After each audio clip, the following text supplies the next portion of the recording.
A very warm welcome to one and all.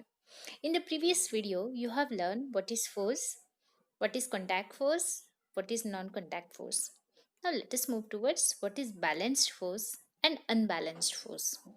Students, if a body is acted upon by two forces that is equal in magnitude, opposite in direction, and having the same line of action, the forces are called balanced force. Here the net force acting on the body is zero. Unbalanced force: if two or more forces act on a body such that the resultant is not zero, the resultant is an unbalanced force. It produces acceleration in the body.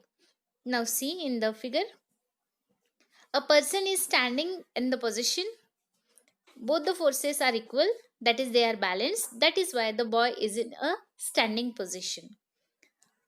If two persons are pushing the same box from opposite sides, the box will remain still as it is.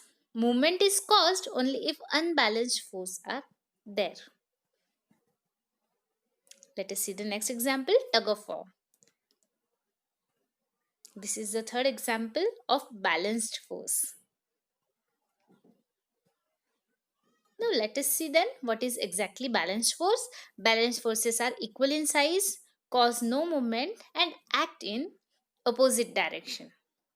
Whereas unbalanced forces are unequal in size, always cause movement, and can be in the same or opposite direction. Let us move towards inertia. The tendency of an object to remain in its existing state is called its inertia. Let us see with the help of example. Students, you have to take one glass, playing card, and 2 rupee or 5 rupee coin. Take a card and keep it on a glass. Keep a 5 rupee coin on it. Now skillfully push the card. The coin straight away falls in the glass. Have you ever done this? There are mainly three types of inertia is there. First is inertia of rest. The resistance of a body to change its state of rest is called inertia of rest. We have seen this example. The second type is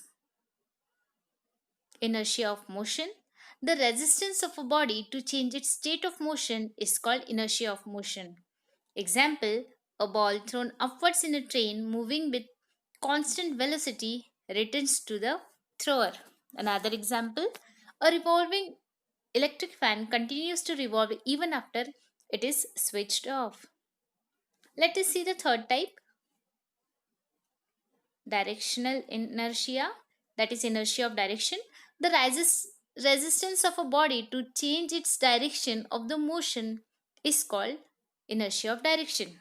Example, if a vehicle in a motion along a straight line suddenly turns, the passengers sitting in it are thrown opposite to the direction of turning.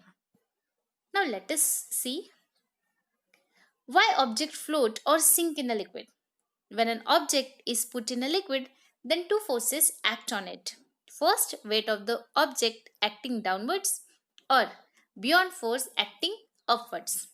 An object will float in a liquid if the upward beyond force it received from the liquid is great enough to overcome the downward force of its weight.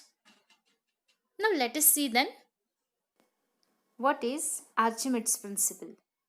Archimedes was a Greek scientist and a mathematician with sharp intelligence. He found out the value of pi by numerical calculations. His knowledge of levers, pulleys, wheels in physics was useful to the Greek army in fighting against the Roman army. When he entered a bathtub for taking bath, he discovered the above principle by observing the overflowing water. He came out in the same state, showing Eureka, means I found it. And this principle states that when an object is partially or fully immersed in a fluid, a force of buoyancy acts on it in the upward direction. This force is equal to the weight of the fluid displaced by the object. The use of Archimedes' principle is very wide. The instruments such as lactometer, hygrometer are based on this principle. Students, here we have finished this lesson. Hopefully, you understood this lesson.